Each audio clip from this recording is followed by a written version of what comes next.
Iniciamos el tema, hoy lo he titulado Un sermón correcto para gente incorrecta. Quiero que tengan en mente que el título no dice un sermón correcto para la gente incorrecta. No, no, no. Todo el mundo va a hacer o todo el mundo va a necesitar la palabra de Dios, pero hay gente que cree que no necesita una palabra de Dios. Pues un sermón más le sobra porque ya se la sabe. Y es algo con lo que luchamos muchas veces, por ejemplo, cuando le damos clases a veces a los pastores dicen, no, pero usted no me está diciendo nada nuevo. No, pues es que no se trata de decirle nada nuevo, porque es que aquí no se trata de cosas nuevas. Porque Dios es igual de antiguo y nuevo hoy. Y la palabra de Dios sigue siendo la misma ayer y hoy. Entonces quiero que vuelvan y piensen en el título. Un sermón correcto para gente incorrecta. Quiere decir, un sermón dado a personas que saben que son incorrectas, que les falta. No es un sermón para gente perfecta. No, no, no, no.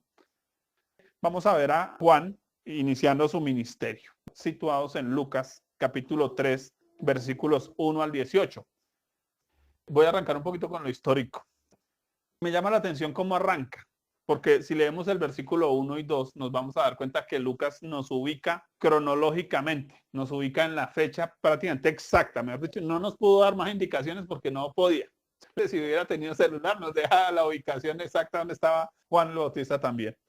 Versículos 1 y 2. Dice, en el año 15 del imperio de Tiberio César, siendo gobernador de Judea Poncio Pilato y Herodes tetrarca de Galilea, y su hermano Felipe tetrarca de Iturea, y de la provincia de Traconite, y Lisanías tetrarca de Abilinia, y siendo sumo sacerdote Anás y Caifás, vino palabra de Dios a Juan, hijo de Zacarías, en el desierto. ¿En qué nos sirve nosotros saber esto? Porque uno acaba de leer eso y uno dice, pues sí, pero no entendí nada, porque fue leernos en chino. Nos sirve en algo específico y es que nos ubica históricamente y eso nos permite entender la fecha en que Juan el Bautista hace su aparición, año 28 de nuestra era.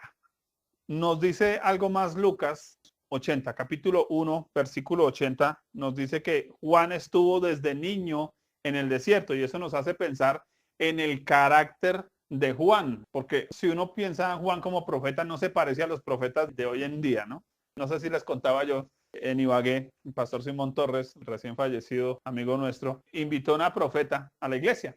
Y él dijo, hermano, me fui yo a buscar al aeropuerto a la hermana y pues yo me imaginaba una mujer alta, con un traje pues espectacular, pues como las profetas modernas, ¿no? Toda bien vestida, con sus tacones, bien levantada, hombros altos. No, realmente era bajitica, toda arrugadita, tenía un problema, alguna enfermedad, su cabello era todo terrible, sin nada de maquillaje, con unas faldas bien largas.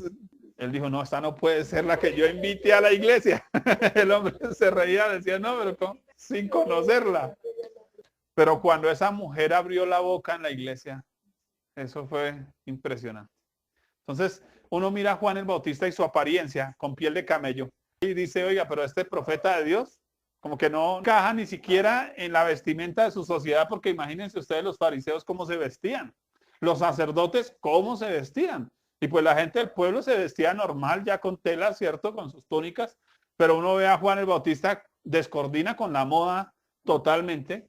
Su carácter es fuerte, tosco, su predicación no es muy atractiva. Y uno piensa, ¿por qué Dios usó a este personaje? Porque Dios lo formó en el desierto. Dios va a usar personas formadas en el desierto para hablar a la gente incorrecta, a esa gente que vive de manera incorrecta. Es la gente formada en el desierto la que tiene un mensaje de Dios generalmente para su iglesia, para su pueblo. No es la gente que más reluce. No llamaba la atención por su pinta. ¿Qué pensamos de su predicación? Porque uno piensa en Juan el Bautista y uno dice, bueno, pero entonces predicaba de la prosperidad para que la gente fuera y obtuviera la bendición. No, tampoco. De milagros, no hizo ni uno. Sus profecías eran de éxito, menos. Yo le invitaría a usted a preguntarse, ¿cómo le sonaría a usted una predicación? Póngale cuidado a las características de la predicación de Juan. Que le digan a usted continuamente que usted es un pecador. Que usted viene de una generación de víboras. ¿Qué tal esa predicación? ¿Qué título le pondríamos? los hermanos serpientes. Que usted puede ser reemplazado por una piedra. ¿Cómo le suena esa predicación? Que hay un hacha esperando para cortarlo a usted de raíz. ¿Qué tal esas predicaciones? Atractivas, ¿cierto? Que si usted no se arrepiente, será como hojarasca quemada eternamente. Oigan, lo que atraía al ministerio de Juan no era ni la pinta, ni su instituto teológico, ¿cierto? Porque ¿cuál fue el instituto teológico de Juan? El desierto. Es el mejor instituto teológico que Dios se ha podido inventar. No la pinta, no la predicación, pero quiero que piense usted en lo siguiente. No era un mensaje popular ni agradable al oído. Sin embargo, el versículo 7 nos dice lo siguiente, que venían multitudes a él. Ahora, cuando usted piensa en multitudes, ¿en cuánta gente piensa? Flavio Josefo, el historiador de su época, nos dice que Juan el Bautista debió haber bautizado al menos 120,000 personas en 15 meses de ministerio que duró. 120,000 personas. No era que venían ahí 3 o 4 pelagatos desocupados. No. ¿Cómo reunir 120,000 personas en 15 meses de ministerio diciéndoles que son pecadores? Generación de víboras. ¿Cierto? Sin hacer un solo milagro. Porque uno diría, no, pues que listo, que nos insulte, pero que mire, es que me duele una pierna, ¿cierto? Al menos ore por mi pierna. No. Oiga, ¿qué tuvo tanto impacto? No solo eso, el tipo de personas que iba hacia Juan. Porque si uno está bien llevado, desanimado, y se va a escuchar un predicador así, ¿cómo le parece? Usted desanimado con el gobierno, desanimado con la economía, desanimado con todo, y se va a escuchar un predicador así. Tremendo. Mire el tipo de persona a la que Juan viene y le predica. En el versículo 10 y 11 nos habla de gente del común poco generosa. Tacañinguis.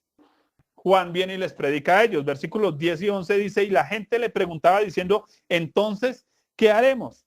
Y respondiendo les dijo, el que tiene 2 túnicas, dé al que no tiene. Y el que tiene que comer, haga lo mismo. ¿Qué tal esa predicación? Es que en esa época la gente que tenía 2 túnicas era porque tenía plata.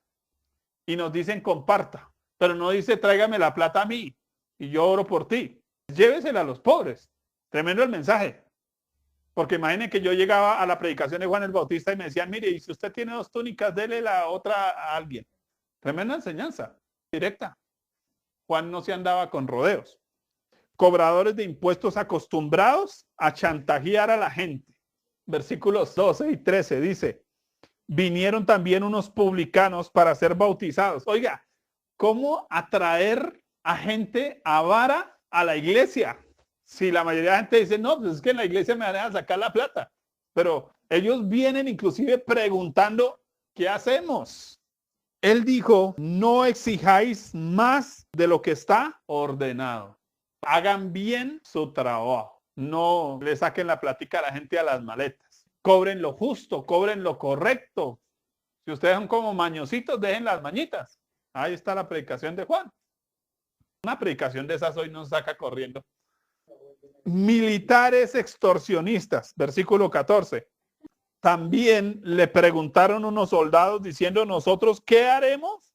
Y les dijo, no hagáis extorsión a nadie, ni calumniéis, y contentaos con vuestro salario. Oiga, ¿se ha escuchado esa frase en las iglesias? Conténtese con su salario. ¿Cierto que no? ¿Qué le predican a la gente? Dios tiene más para ti. Hubiera bautizado 240,000. Pero le dice, no, conténtense con lo que ustedes ganan. Dejen de calumniar, dejen de atracar a la gente de manera políticamente correcta. ¿Sí? ¿Qué predicación? Políticos adúlteros. Allá tenemos a don Herodes, ¿no? Primera plana del periódico. ¿Sí? Se fue Juan a predicarle el que salió en la primera plana del periódico, a decirle, señor, usted tiene un guardado, señor. Hay que arreglar el guardado. Versículo 19 y 20. Entonces Herodes el tetrarca, siendo reprendido por Juan a causa de Herodías, mujer de Felipe su hermano, y de todas las maldades que Herodes había hecho, sobre todas ellas añadió además esta, encerró a Juan en la cárcel.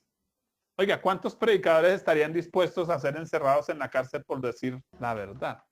O más bien, no, pero es que esos 10 mitos de Herodes, con eso podíamos construir unas buenas sinagogas, hacer una cancha para la iglesia.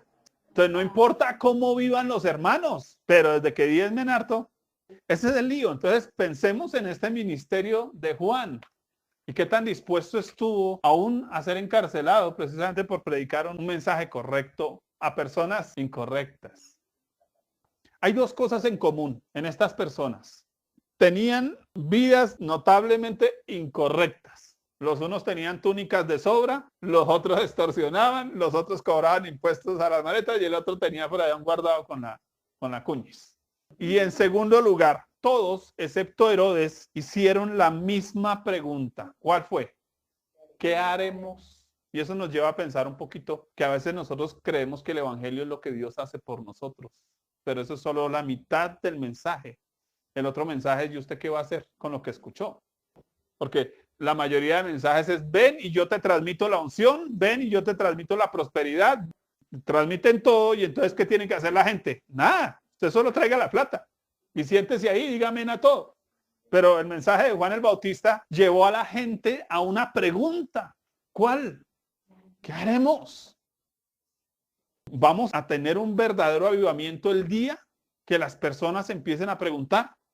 ¿Y qué más tengo que hacer? Y entonces tengo que dejar mis ídolos. Y entonces tengo que dejar a ese señor que no es mi marido. ¿Cierto? El día que la gente esté preguntando eso es porque nuestro mensaje realmente está llegando al punto que debe llegar.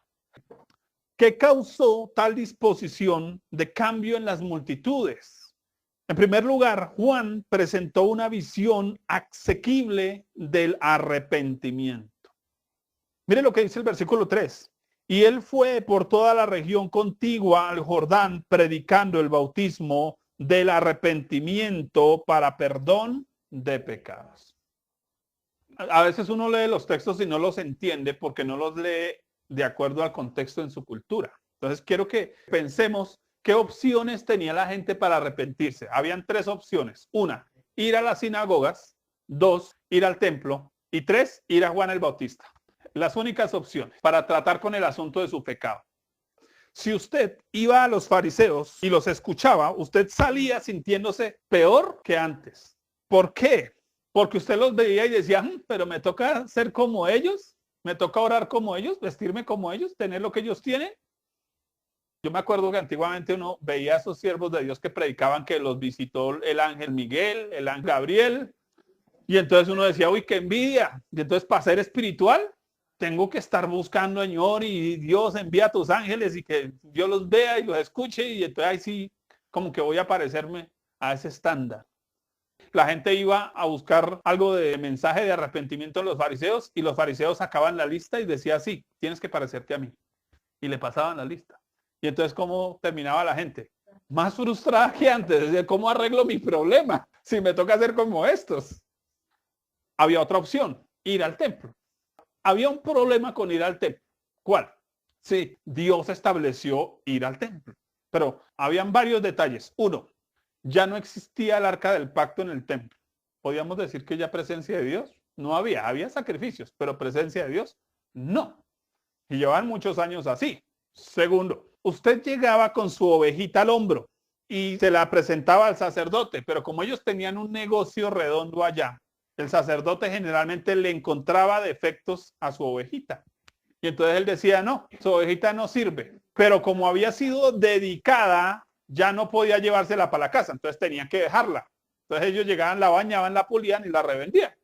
Pero no solo eso, usted llevó su ovejita que duró 6 meses cuidándola, la lleva, le toca dejársela gratis a ellos y ellos le venden a usted una con certificado de garantía que traía la etiqueta aceptable.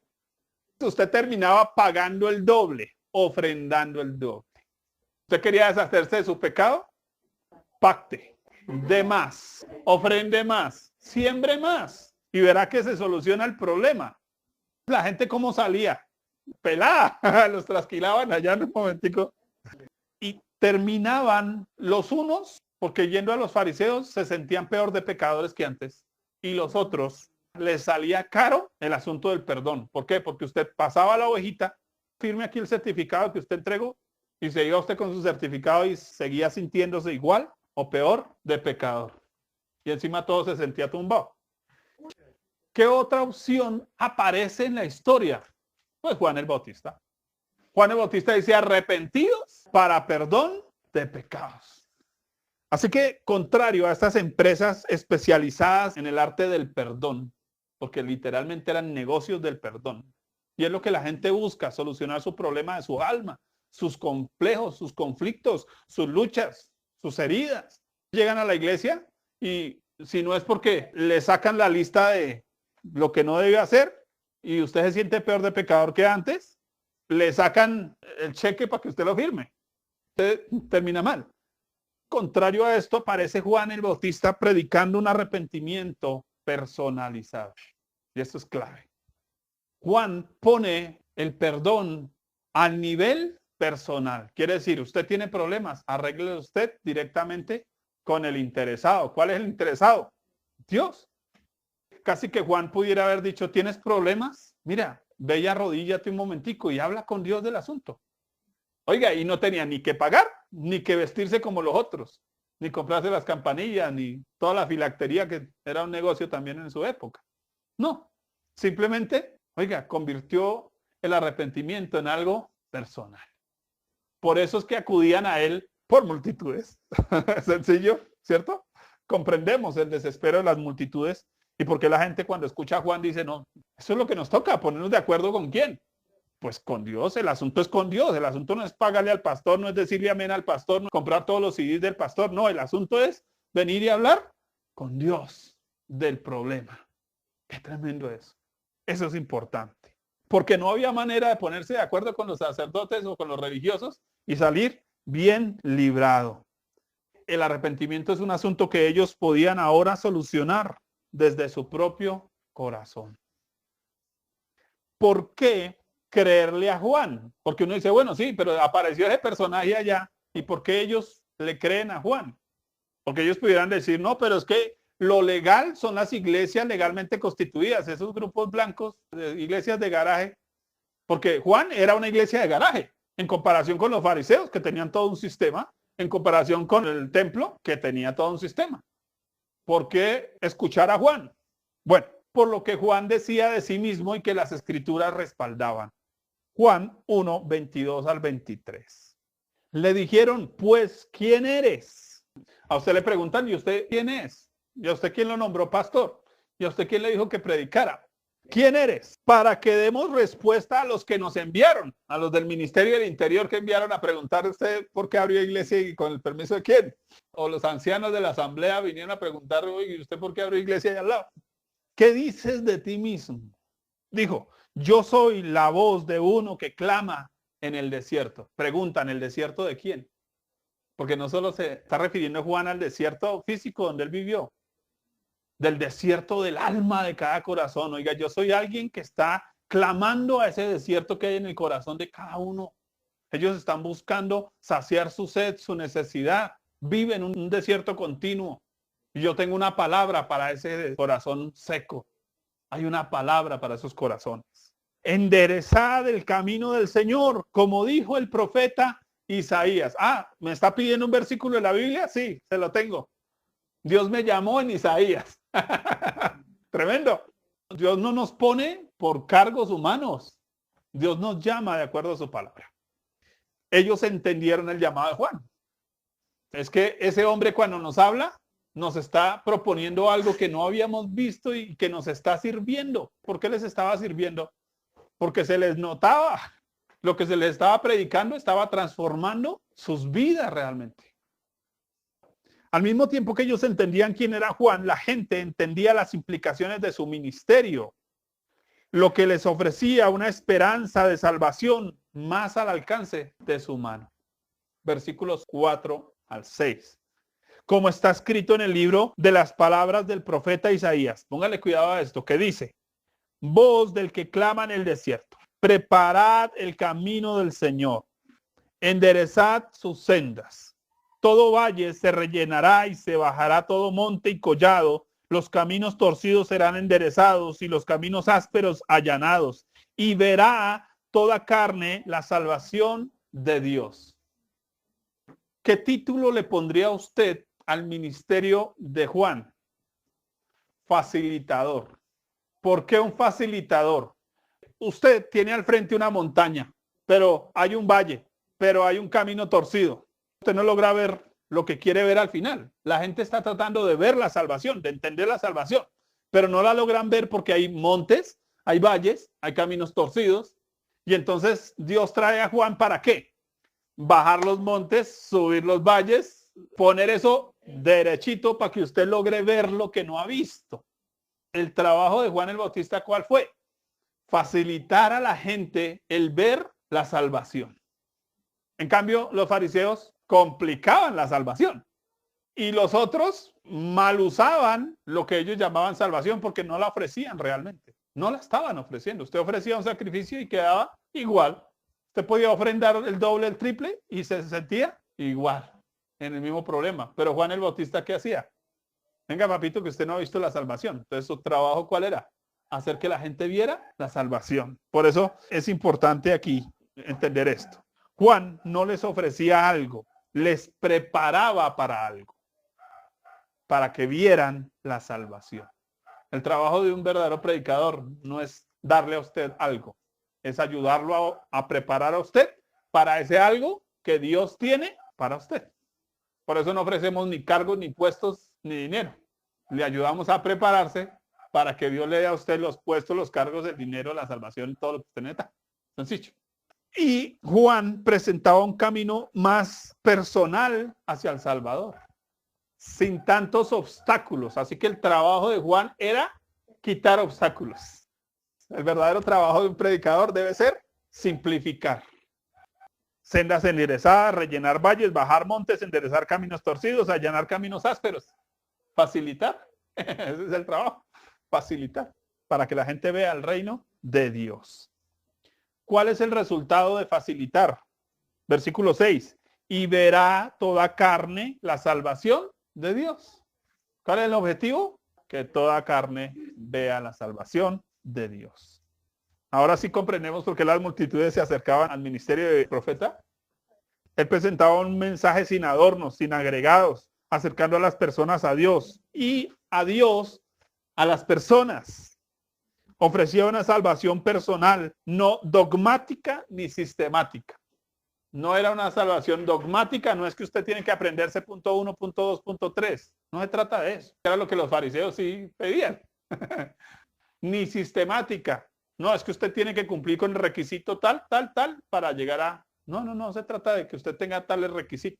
Se trata de que usted en su corazón se dé cuenta que es un pecador, pero que Dios está dispuesto a perdonarlo. Oiga, qué simple suena el evangelio de esa manera. Pero lo hemos complicado, armamos todo un edificio que cuando vamos a decirle a la gente hagámoslo así, ya no funciona. Terrible. Nos invitaron con mi esposa estos días a participar en un concurso de cuento aquí en Soacha.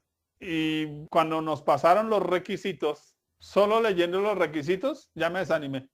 Yo dije, no, pues escribir el cuento lo escribo, pero toca pasado judicial, antecedentes disciplinarios, sacar el run, todo. Pidieron certificación de pago del banco, bueno, un montón de cosas. Y solo dieron 15 días para participar. Y bueno, pues eso nos tiramos solo consiguiendo los papeles. A veces el evangelio es igual. A usted le dicen, mire, ¿quiere ser salvo? Y luego sacan la lista, ¿no? Pero tiene que ta. Y entonces uno dice, no, pero ¿a qué horas? ¿Cuándo? ¿Cómo? Complicamos la salvación. Complicamos la vida espiritual. La Biblia dice que en Hechos la iglesia se reunía con sencillez de corazón. Y creo que el evangelio debe llegar a ser sencillo. En segundo lugar, Juan presentó un mensaje realista. Versículos 7 al 9. Póngale cuidado a este mensaje tan realista de Juan. En primer lugar, la salvación no se trata de huir. Versículo 7. Decía a las multitudes, oh generación de víboras, ¿quién les enseñó a huir? El evangelio no es huir de las pruebas, no es huir del desierto, no es huir de Dios, no es huir del trato, no es huir. El evangelio es acercarse. Usted no huye de Dios, usted se acerca a Dios. Usted no huye de la disciplina de Dios. ¿Qué pasa cuando el chino corre? Usted le dice, ¿y si corre? Le va más duro. Y Dios dice lo mismo. Y si corre, y hoy tenemos un evangelio de cobardes. A la gente le han enseñado a huir de la disciplina, del trato, del desierto. Y entonces entre más huye, le va más duro. Pero el hijo que viene y dice, papá, mire, la embarré. Hasta el papá le perdona. ¿Sí? Uno dice, bueno, entonces venga, charlamos. Dialoguémoslo. Eso es lo que Dios estaba proponiendo. No corran, dejen de huir, cobardes. Acérquense. Es lo que Juan está diciendo. No sean como las serpientes, huyendo. Acérquense. Y esto es importante porque Juan está presentando dos tipos de fuego. El fuego que consume y el fuego que purifica. Si usted huye, el fuego lo va a consumir. Pero si usted se acerca, el fuego lo va a purificar. ¿Dónde lo vemos? En Malaquías, donde nos habla el ministerio de Juan. Malaquías 3, 1 al 4, se lo leo. Dice aquí, yo envío mi mensajero, el cual preparará el camino delante de mí y vendrá súbitamente a su templo el Señor, a quien vosotros buscáis, y el ángel del pacto a quien deseáis vosotros. He aquí viene, ha dicho Jehová de los ejércitos, ¿y quién podrá soportar el tiempo de su venida? ¿O quién podrá estar en pie cuando Él se manifieste? Porque Él es como fuego purificador y como jabón de lavadores, y se sentará para afinar y limpiar la plata, porque limpiará a los hijos de Leví y los afinará como a oro y como a plata, y traerán a Jehová ofrenda en justicia, y será grata a Jehová la ofrenda de Judá y de Jerusalén, como en los días pasados, como en los años antiguos. Ahí está el ministerio de Juan. El ministerio de Juan era ¿qué? Señores, háganse como la plata. Sí, están sucios, pero sean como plata y acérquense para que el Señor ¿qué? Los purifique, los lave, los limpie. En cambio, para quienes huyen, el fuego los consumirá. Malaquías 4, 1 al 2, porque sigue hablando del ministerio de Juan. Porque aquí viene el día ardiente como un horno, y todos los soberbios y todos los que hacen maldad serán estopa. Aquel día vendrá, los abrazará, ha dicho Jehová de los ejércitos, no les dejará ni raíz ni rama. Mas a vosotros, los que teméis mi nombre, nacerá el sol de justicia, y en sus alas traerá salvación, y saldréis y saltaréis como becerros de la manada. ¿Ve la diferencia? Cuando la gente se arrepiente, cuando la gente teme a Dios, el Señor ¿qué va a hacer? Lo va a hacer tan libre que va a brincar como un venadito. Pero si no se arrepiente, si no se opone soberbio, entonces va a ser como estopa, y el hacha está puesta, ¿a quién? Pues para los soberbios, porque ¿quién le manda? ¿Sí? Si usted se resiste, peor. Entonces, el mensaje de Juan el Bautista no es que usted resista, es que usted desista, se rinda, para que Dios pueda purificarlo.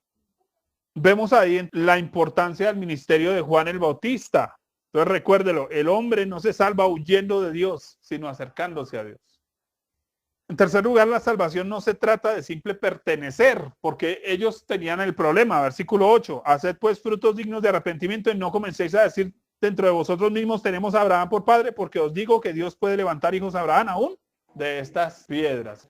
Ay, no, pero es que yo pertenezco a la iglesia tal, al ministerio tal.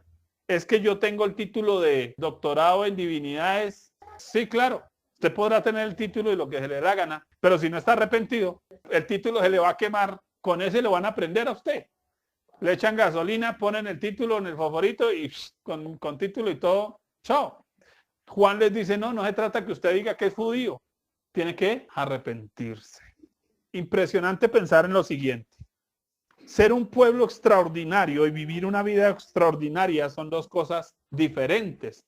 Sí, el pueblo de Israel era un pueblo extraordinario porque tenía a Dios de su lado, pero estaban viviendo una vida simple, no estaban viviendo de forma extraordinaria. El sistema religioso de Israel invitaba a los judíos a sentirse seres extraordinariamente privilegiados, un pueblo especial, pero aunque ellos se decían ser una nación extraordinaria, vivían vidas espiritualmente pobres. A mucha gente le dicen, mire, es que tú eres el hijo del rey, declárelo, confiéselo 1000 veces. Sí, confiéselo, papito. Pero si usted no da cuenta que está pecando, va para el hueco, porque el título no le va a servir. Al título no le va a servir si usted no tiene arrepentimiento. Y eso es lo que Juan les está diciendo. En ese sentido, ellos no debían lavarse el cerebro creyéndose un tipo de raza superior. No era que creyeran una raza superior, sino estar en verdadero acuerdo con Dios respecto a su condición interna. Porque lo de afuera se ve lindo, pero ¿y lo de adentro cómo está? Eso es lo que Juan está proponiendo en su predicación. Siguiente, la salvación no se trata de negociación, sino de renovación. Versículo 9. Y ya también el hacha está puesta a la raíz de los árboles. Por tanto, todo árbol que no da buen fruto se corta y se echa en el fuego. El Salvador no venía a negociar con el pecado, sino a destruirlo. Y es lo que Juan les está diciendo. Aquí el asunto no es un negocio con el pecado. Aquí el asunto es que el Salvador no viene a cambiarlo a usted. Él viene a matarlo para poder crearlo de nuevo. Esa es la salvación. La salvación no se trata de esto, de que Dios viene a cambiarme la vida. No, Él viene a matarme yo para hacerme nacer de nuevo. Porque a Él no le servimos árboles viejos adornados, no. O hacemos el árbol nuevo o no hay nada. Entonces muchos cristianos son árboles adornados, muy lindos, pero sus frutos siguen siendo iguales podridos.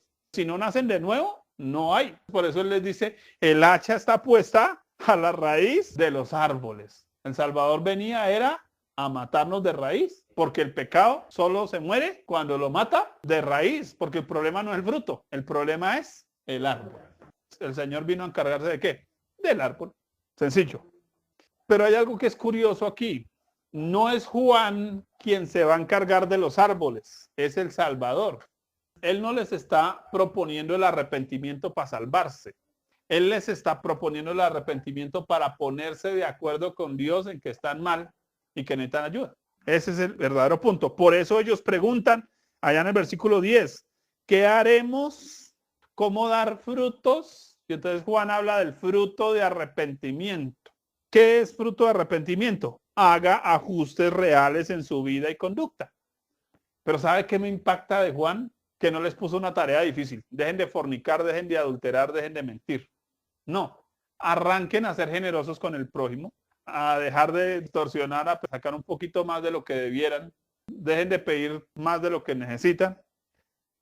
Quiero que piensen lo siguiente, lo que Juan está proponiendo es que ellos se arrepientan teniendo buenas relaciones con los demás. El viernes estuve dando una clase allá, mi pastora Jenny, que estuvo en la clase, y estábamos haciéndonos la pregunta, ¿cómo dejar de pecar? Y encontré una respuesta, empiece a amar a otros. Porque ¿sabe por qué pecamos? Porque somos egoístas. ¿Usted quiere dejar de pecar? Propóngase a amar a otros. Cuando usted empieza a ser generoso, a amar a los demás, usted se va a dar cuenta que usted puede vencer el pecado mucho más fácil. Por eso es que Pablo decía, ciertamente dejando lo que queda atrás y extendiéndome a lo que tengo por delante. No se trata que usted se concentre en dejar de pecar. Se trata de que usted se concentre en lo que tiene por delante, en lo que Dios le está ofreciendo hacer. Así que aquí Juan, mire que no les está diciendo, dejen de, sino propóngase hacer esto y hacer esto. Tenga propuestas correctas. No negocie con su pecado. Renueve sus acciones. Ese es el punto aquí. Juan, además, presentó a Cristo. Su mensaje no se trata solo de trato con el pecado, sino que Juan está presentando a la persona de Cristo. Versículos 15 al 17. Presten atención, por favor. Como el pueblo estaba en expectativa, preguntándose todos en sus corazones si acaso Juan sería el Cristo. Porque hay gente que termina adorando a su pastor, ¿cierto? Ay, es que mire mi pastor, tan lindo. Entonces será, ¿es el Cristo? Respondió Juan diciendo a todos, yo a la verdad os bautizo en agua, pero viene uno más poderoso que yo, de quien yo no soy digno de desatar la correa del calzado. Él os bautizará en Espíritu Santo y fuego. Su aventador está en su mano y limpiará su era y recogerá el trigo en su granero y quemará la paja en el fuego que nunca se apagará. Bastante concreto, ¿cierto? Es indudable que lo experimentado en el tiempo de Juan el Bautista no fue otra cosa que un verdadero avivamiento, un avivamiento espiritual. Hemos observado que Juan presentó un mensaje de arrepentimiento correcto a la gente que vivía de manera incorrecta. Además, dio un mensaje aterrizado con los pies en la tierra. Llamó a las multitudes al ejercicio del sentido común. ¿Sí? No fue una predicación de que tienes que tener visiones, revelaciones. No, sentido común, papito. Practique lo que aprendió. Y presenta a Cristo de forma concreta. ¿Cómo lo presenta? Mire, a veces decimos, es que este gran siervo de Dios, ¿cierto? Decía Ale San Pedro, gran siervo no combina. Sí, predicador poderoso. Y ya lo hemos estudiado. ¿Cuánto poder tiene el hombre? Ninguno. ¿Quién tiene todo el poder? Dios. Claro, la gente está impresionada con el ministerio de Juan y creían que él era el Cristo porque es un ministerio poderoso. Pero él dice, no, yo poder, a duras penas lo puedo meter a usted bajo la regadera. Le puedo chorrear agua encima. Pero el otro, él le va a chorrear encima fuego del Espíritu Santo mismo. Yo a duras penas le puedo a usted predicar, pero el resto todo lo hace él. Así que presentó un Cristo poderoso, presentó un Cristo digno. Él dijo, prepárense porque es que el que viene no es cualquiera. Y eso es importante, porque mucha gente ve a Cristo como cualquier cosa. Porque los mismos predicadores se han encargado de presentar a Cristo como el Buda, ¿no? Rasquen la barriga, echen la moneda y verá que sale el milagro. No, no, no, no. Cristo es un Cristo digno. Juan presentó a Cristo como un Cristo santificador. Oiga, venga, es que él no viene a apapucharlo. Él viene a limpiarlo. El problema suyo es el pecado. No es la deuda que tiene y que necesita que Dios se la pague. El asunto de su corazón. Y presentó un Cristo justo. No solo justo, el que justifica. Por el contrario a lo que la gente esperaba, que era un Cristo políticamente correcto, Juan presenta a Cristo como quien se encargará del verdadero problema humano. El verdadero problema humano no es el yugo de Roma. El verdadero problema humano es el pecado en su alma. Concluimos en que un sermón correcto es dado a gente que conoce y reconoce lo incorrecta que es. Ese evangelio va a llegar allá. Por eso la gente dice, no, pues que aquí me están diciendo la verdad, entonces yo voy para allá porque me están diciendo la verdad. Si vemos el ministerio de Juan el Bautista, no fue muy agradable a la vista, pero Juan mismo lo llamó en el versículo 18, buenas noticias, buenas nuevas, el evangelio. Juan ya predicaba el evangelio, que mucha gente cree que el evangelio llegó después de Jesús, pero el evangelio está desde Génesis 3:15 en adelante. Y todos se salvaron por fe en el Antiguo Testamento igual que en el Nuevo. Y se salvó por Cristo y esperando a Cristo igual que lo estamos esperando nosotros. Lo único que cambia, según Hebreos, es que la fe, la venida de Cristo nos perfecciona. En cambio, ellos tuvieron que vivir un evangelio sin la ayuda del Espíritu Santo. Nosotros tenemos la ayuda del Espíritu Santo, pero no tenemos excusa. Evangelio. Oiga, pero mire que ese evangelio es como, ay, le tengo un regalo. Yo me acuerdo hace unos años, mi hermana, pues no tenía con qué darme un regalo de cumpleaños. Y ella siempre me tiene alguna cosa, siempre. Vino y me trajo una cosa así grandísima. Yo dije, uy, esta vez se sobró. El papel regalo muy lindo. Cuando quito el papel regalo, papel periódico. Y entonces quito ese y había yo no sé qué más y qué más. Y empecé yo a quitar y quitar y quitar y quitar. Y en el centro una empanada bien caliente. ¿Sí? Me ha gastado una empanada. En Isaías 53, 1 al 2 dice, ¿quién ha creído a nuestro anuncio? Piensen en la pregunta que está haciendo aquí el profeta. ¿Quién ha creído a nuestro anuncio? Mire que a Juan, ¿quién le creyó? Al menos 120,000 personas le creyeron. ¿Sobre quién se ha manifestado el brazo de Jehová? Subirá cual renuevo delante de él y como raíz de tierra seca. Oiga, no dice, no, pero ¿quién va a perseguir una raíz seca? Eso no llama la atención, para nada. No hay parecer en él, ni hermosura. Le veremos, más sin atractivo para que le deseemos. El evangelio verdadero nunca va a ser atractivo. Juan está anunciando un evangelio que no es nada atractivo, pero quien lo entiende dice, yo veo aquí algo más. El hombre que se une con una mujer por su belleza y no por su corazón, se va a decepcionar un día, porque su belleza va a ir perdiéndose. Y creo que en el evangelio por eso hay mucha gente que se aparta, porque se enamoraron de un evangelio lindo, pero cuando le empiezan a predicar la verdad, ya no le gusta. Qué bueno que Juan se levantó con el evangelio de Dios. Sin atractivo le veremos. Papel periódico, pero créanme que en el fondo hay una empanada caliente para usted. Hay algo valioso, hay algo muy bonito. Le hago la pregunta a todos los que estamos aquí y los que estamos atentos allí a través de la pantalla. ¿Reconoce usted que quiere un cambio en su vida? ¿Qué tipo de mensaje le gusta a usted recibir de la boca de un predicador? ¿Un mensaje de fariseo que le dice a usted, tienes que ser como yo, que pone un estándar que usted dice, pero ¿a qué horas llego yo? Un mensaje de sacerdote que le dice a usted, pero tiene que dar más, ¿no? Caiga con otro un poquito. Lo que usted trae no es suficiente. Eso es el evangelio del fariseo, que nunca alcanza. ¿O quiere un mensaje del tipo profético? Que el Espíritu de Dios hace que en su corazón usted se dé cuenta cuán equivocado ha estado, pero que hay una solución en Cristo. Ese es el mensaje que la iglesia necesita para un verdadero avivamiento. ¿Cree usted que ha visto a Cristo como debe verlo realmente? ¿Que este es el mensaje para un verdadero avivamiento? Pues a Juan le funcionó. Hay que aplicarlo. De hecho, ya hay muchas personas que lo aplicaron y quiero leerle aquí algo que dijo el famoso predicador Charles Finney, un hombre que Dios usó en grandes avivamientos. Y dice lo siguiente: un avivamiento siempre incluye represión del pecado por parte de la iglesia. Profesantes apóstatas no pueden despertar y empezar de inmediato en el servicio de Dios sin búsquedas profundas de corazón. Las fuentes del pecado necesitan romperse. Definitivamente no va a existir avivamiento sin arrepentimiento. No existe. Pero no va a haber arrepentimiento sin predicadores que lo prediquen, que lo proclamen. Ese es nuestro trabajo. Enseñarle a la gente un mensaje de avivamiento. Un mensaje de avivamiento no es ven por tu milagro. No es trae tu platica. Un mensaje de avivamiento es si usted cómo está su corazón. Y entonces invitarlo a arrepentirse para que el Salvador pueda venir a su corazón, a su vida. Vamos a orar, a darle gracias a Dios por su palabra.